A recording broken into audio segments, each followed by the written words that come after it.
¿Qué tal? ¿Cómo están? En esta oportunidad vamos a hablar sobre la ecografía de tiroides.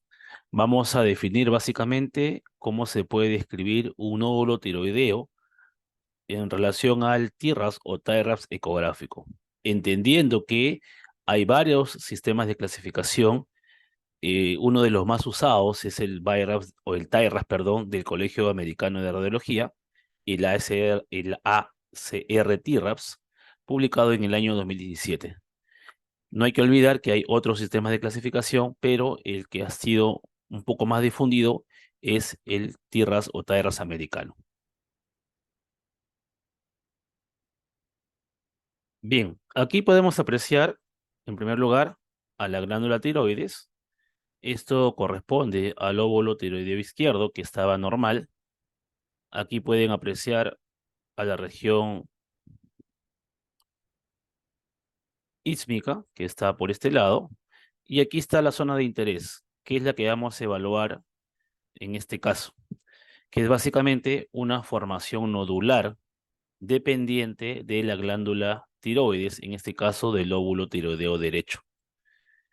Cuando veamos un nódulo tiroideo, debemos de aplicar un sistema de estratificación de riesgos, un sistema de clasificación, y como dije hace un momento, que vamos a utilizar es el TIRAS o TIRAS del Colegio Americano de Radiología.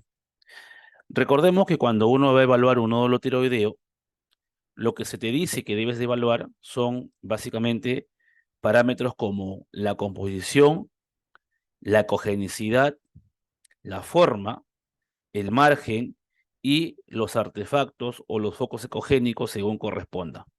En función a estas aristas, a estos ítems, va a darse un determinado puntaje y al final la calculadora de riesgos va a clasificar al nódulo en función a sus características ecográficas. Si queremos hablar de la lesión, podemos ver que esta lesión es una lesión que tiene una forma ovoidea, que tiene bordes definidos o bordes suaves. Y si vamos a hablar del componente o la composición, nos daremos cuenta que es una lesión que tiene un componente mixto. ¿Por qué componente mixto? Porque tiene un componente quístico, anecogénico, y un componente periférico que tiene la ecogenicidad de un tejido blando.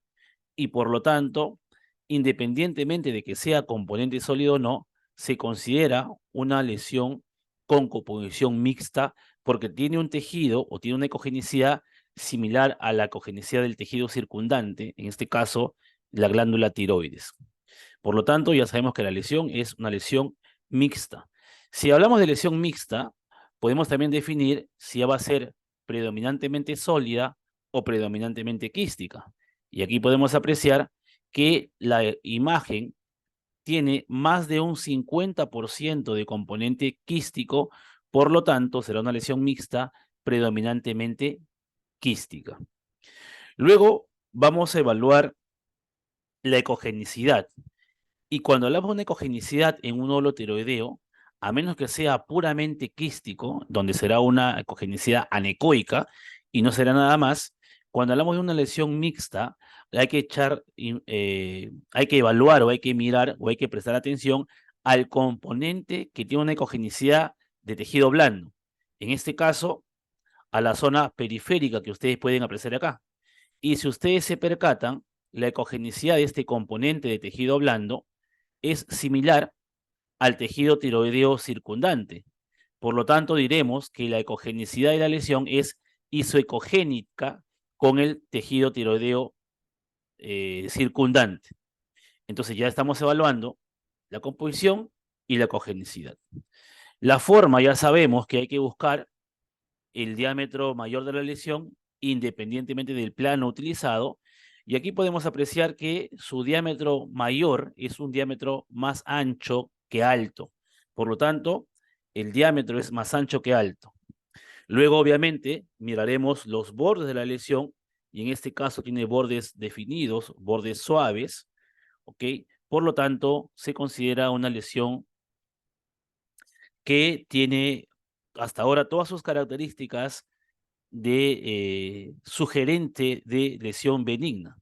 Por último, vamos a evaluar los focos ecogénicos y nos daremos cuenta que no tiene ni macrocalcificaciones, ni calcificaciones periféricas, ni focos ecogénicos puntiforme y tampoco tiene artefactos en cola de cometa.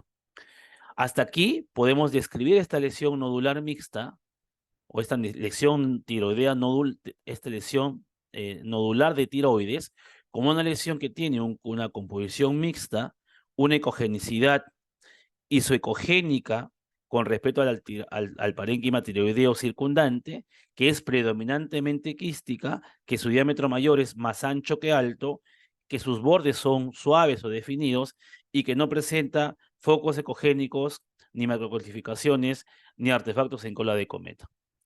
Hasta ahí yo podré hablar de una lesión que se clasifica en un TAE-RAPS 2 y cuando es un TAE-RAPS 2, independientemente de la medida, no se hace nada más con este nódulo. Otra cosa adicional que yo puedo hacer es tratar de valorar y definir si este componente que tiene tejido blando corresponde en realidad a un tejido sólido o no. Y el Doppler nos puede ayudar, a pesar que el Doppler no es parte de la clasificación del ACR, lo que es importante es que el Doppler nos puede definir, ¿no es cierto?, si esta zona ecogénica o isoecogénica con el parénquima tiroideo tiene flujo vascular. Si tuviera flujo vascular, diremos que es un nódulo mixto con un componente realmente sólido, pero que es predominantemente quístico, y en este caso, como no tiene flujo vascular, probablemente corresponda a una lesión que no tiene componente sólido, pero que como tiene una zona ecogénica, se considera una lesión con componente mixto anecogénico y una ecogenicidad similar al tejido blando circundante. De todas maneras, se corresponde con una lesión en relación a un TAE-RAS 2. Si es un TAE-RAS 2, porque es una lesión no sospechosa de malignidad. Recordemos que el ACR-TIRAS clasifica en TAE-RAS 1, 2, 3, 4 y 5, siendo el TAE-RAS 1 una lesión benigna, siendo el TAE-RAS 2 una lesión no sospechosa de malignidad, siendo el TAE-RAS 3 una lesión medianamente sospechosa, el TAE-RAS 4 moderadamente sospechosa y el TAE-RAS 5 altamente sospechosa de malignidad. En este caso, es un TAE-RAS 2. Espero que este video te haya sido de suma relevancia, de suma importancia, que como siempre te ayude a mejorar tu práctica ecográfica del día a día. Ya sabes que debes de compartir el video, darle like y si tienes alguna sugerencia, comentario, interrogante, puedes dejarlo en la parte baja del video que trataremos de responderte. Muchas gracias y hasta una pronta oportunidad.